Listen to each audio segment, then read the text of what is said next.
My dear crystal lovers, welcome back to the channel. And if you are new around here, my name is AM and I'm the founder of AVIUVI. AVIUVI is this incredible web shop that I have where I sell the most amazing and beautiful raw crystals from all over the world. So go and check that out. Well, today it's the weekend and I love doing these weekend videos with you guys because it's a little bit more about lifestyle, and I want to weave in a little bit of crystal information and sustainability, and I want you guys to get to know us. So today we are going on an adventure. We're going to Karlstrup Kalkgrav, which is a limestone quarry close to Copenhagen. And it's been a quarry since the 1800s, I believe. And recently it was rewilded. So we're gonna visit that and see what the mining has been like there, what the nature is like now. So much of our everyday life is mined, and not everything is bad mining. But you have to, of course, do it consciously and with a respect for nature. So what was mined in this area were materials for building houses. And that's a good thing that we have these materials, because the nature here in Denmark is pretty rough, so we can't just build whatever. It has to be a certain type of quality, right? You know, it always takes a toll on nature when things are mined. And sometimes you'll find these byproducts like crystals. Crystals are most often a byproduct of some type of other mining. In this area there's not a lot of crystals, but we do have quite a lot of limestone and gravel that we use for building materials. So much of our everyday life is mined, so the materials we use to make steel and wires and cords, and I mean, even if you make a windmill, you have to mine all of the minerals that you have to use in order for that, or solar panels. And then there's things like medicine, for example.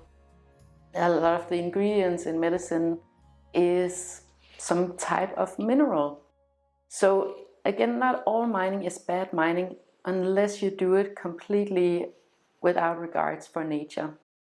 So what I love about this place is that they did a lot of effort to rewild the area. It's now owned by the state.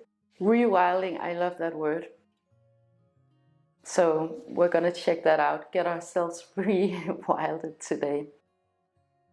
It's about an hour from here, so we're gonna pack up some delicious food and just have a nice day out in nature. Before I forget, if you're wondering why this is in the background, this is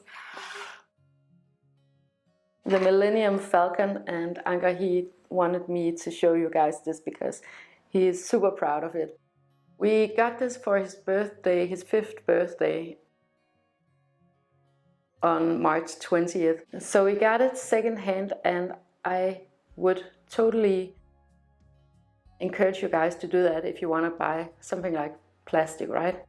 That you definitely go and see if it's available secondhand. So, you know, we buy a lot of our Legos secondhand, and in this case it was someone who had, I think he might have gotten it as a gift, or I'm not sure how, but it was all in the wrapping, all in the packaging. It wasn't broken or anything like that. It was as if it was new, and it was half price of the retail price. So it's definitely possible, at least here in Denmark, to find these second-hand Lego pieces, even a big piece like this one. Just, you know, I feel like in these Sunday videos I talk so much about Lego, but it is because it's a big part of our parenting, apparently. And it's wonderful toys. I would definitely recommend it, but try to get it secondhand because, you know, it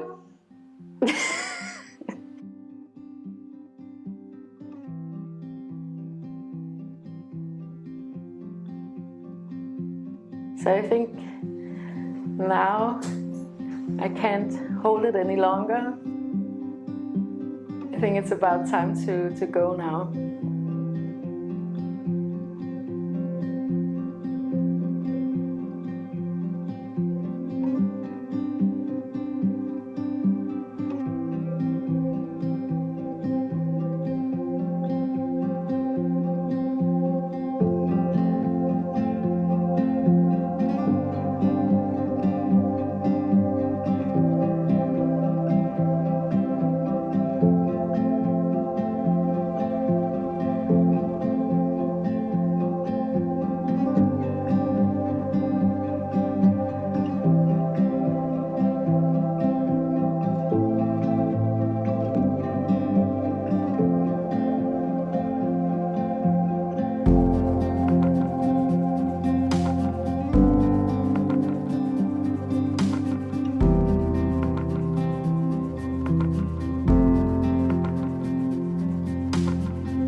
Good morning. Good morning, crystal lovers. We are back in the apartment. It's the next day. I think it always happens that we come home so late that I never get to finish up the video. Because then we come home and I have to make dinner and Anga has to eat and go to bed. And yeah, so there's never really time to do a roundup on the same day. But I hope that's okay with you guys. Luckily we got out yesterday because today the weather is so scruffy outside. It is windy, it is raining constantly. So I put on my scruffiest sweater and made myself some tea. I have books going on back here and a geode for comfort and nurturing. Yeah, so it's just going to be that kind of day today, which is perfect. But yeah, I just wanted to round up our trip yesterday. And as I was walking around out there, I kind of realized that the first time that I heard about this rewilding concept in maybe a more commercial sense was by a trend forecaster called Li Edelkoort that I've been following for years and years and years. And when I say trend forecaster, she's not like any other trend forecaster.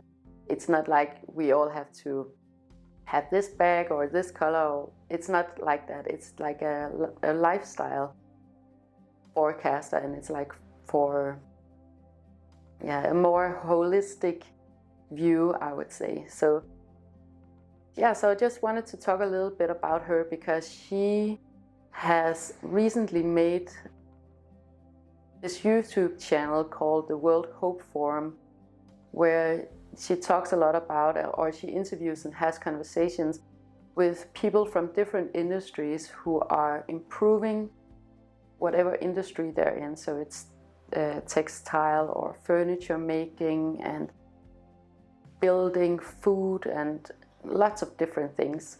So it's really well-rounded in all industries. It's more about what's the zeitgeist, what are we gravitating towards, what are we all leaning towards. And the first time that I was introduced to her was way back when I went to design school, and me and my classmates went on a trip with the school to Paris, and we got to see her studio and go to a seminar. And honestly, we were like, me and my girls, we were just blown away by how cool everything was and how she was able to tap into what we thought was what we wanted to move towards. And the seminar was just amazing and very beautifully curated. And so I went to a lot of her seminars here in Denmark because she travels the world. And I met her a couple of times. I have her books, and she does exhibitions, and it's just one of the most reliable sources that I have for, I would say, future forecasting. Or she's kind of like a crystal ball personified. Of course, she does a lot of this research, very concrete research, and knows all about what's happening more financially and politically. But I am absolutely sure that there's also a lot of spirituality going into her work, and channeling and downloads, because she is incredibly accurate in anything she says and presents. I've used her work as inspiration to many projects and commercial projects when I've been working with Andreas or for various companies. So she's very, very reliable. Obviously, I follow a lot of different things. Of course, my own intuition, that's the most important thing, what I feel that I'm leaning towards. And then I go out and see if someone else has something that resonates with me or confirms the direction that I feel pulled towards. So I follow astrology and different channelers and someone like Li Edelkoort. And I'll leave a link for her interview with Descene, the online magazine Descene, in the comment section, because she, in March of 2020, and we all know what happened there, she made a forecast that was published in this magazine, and it is just very interesting to read this interview about how she interprets this situation and what it's going to mean for life in general and various industries.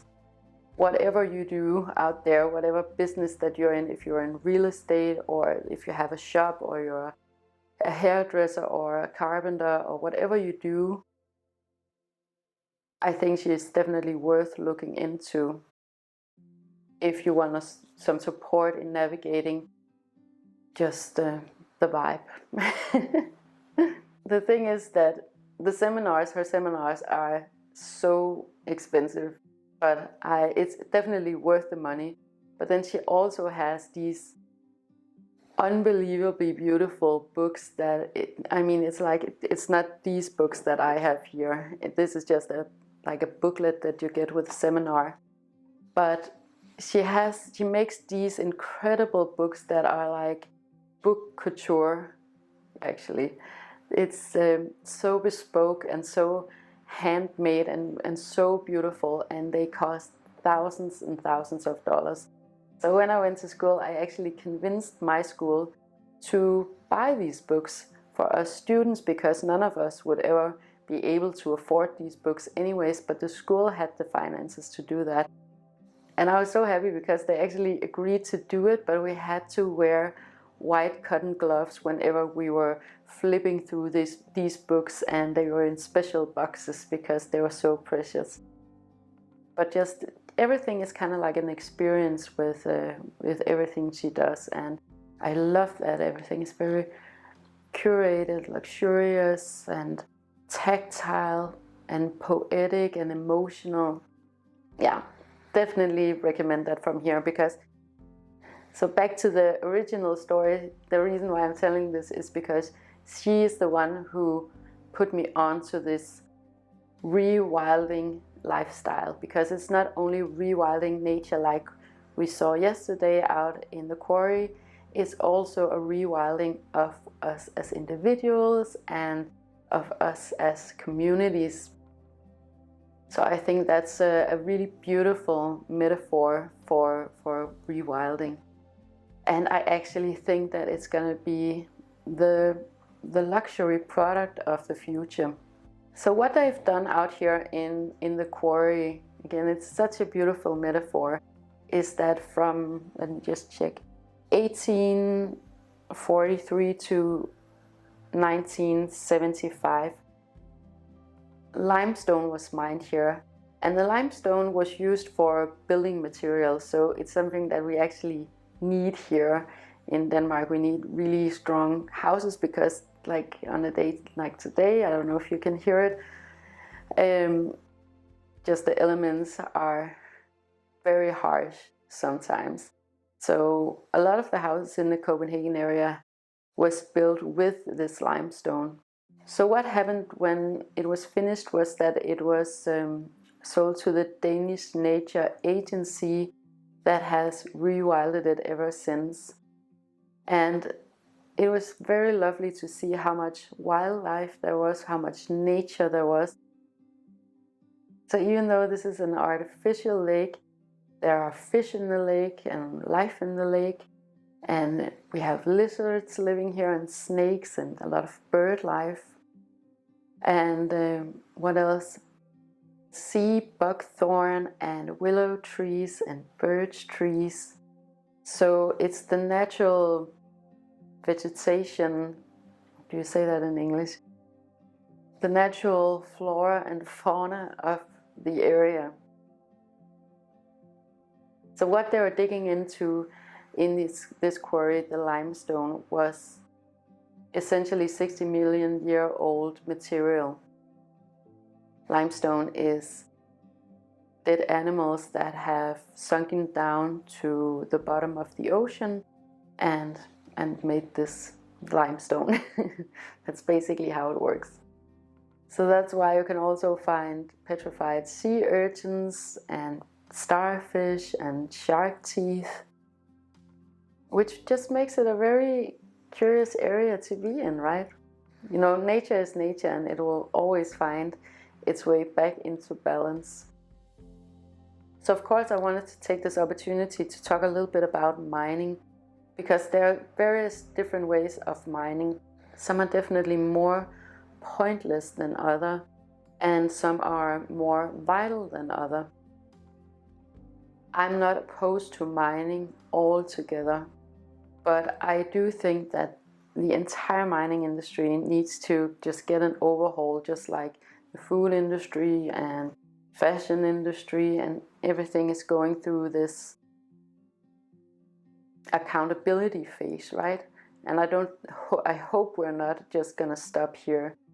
Crystals are of course mostly mined, so that's why I wanted to talk about it.